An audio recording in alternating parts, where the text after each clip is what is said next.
তো 2 দিন ধরে আমাদের এখানে কিন্তু মুষলধারে বৃষ্টি হচ্ছিল, সারাদিন জুড়েই বৃষ্টি, আর রাতের দিকে মাঝে মাঝে ঝড়ও হয়েছিল।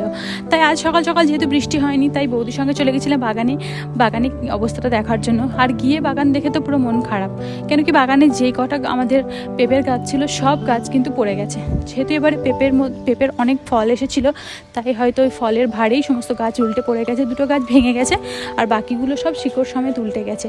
যার মধ্যে একটা জামের গাছও রয়েছে, যেটা ওই পেঁপে গাছের মাঝে ছিল, তার ভারী কিন্তু পড়ে গিয়ে শিকড় সমেত উল্টে পড়েছে। এখন সবাই বলছে যে গাছগুলোকে আবার নতুন করে লাগিয়ে দিলে হয়তো সেগুলো আবার হয়ে যাবে, জানি না কতটা কি হবে। তো তাই এখন আমি বৌদির সঙ্গে সমস্ত পেঁপেগুলোকে পেরে নিচ্ছি, কারণ পেঁপেগুলোকে পেরে নেওয়ার পর ওপর দিক থেকে কেটে ওটাকে আবার নতুন করে লাগানো হবে। তো দেখাই যাক গাছগুলো আবার নতুন করে জন্মাচ্ছে কিনা। যেহেতু এর আগেও ভিডিওতে তোমাদের সঙ্গে আমাদের বাগান নিয়ে শেয়ার করেছি, তো তাই ভাবলাম যে এই ব্যাপারটাও তোমাদের সঙ্গে একটু শেয়ার করি, তার জন্যই ভিডিওটা বানালাম। ঠিক আছে, দেখা হচ্ছে পরবর্তী।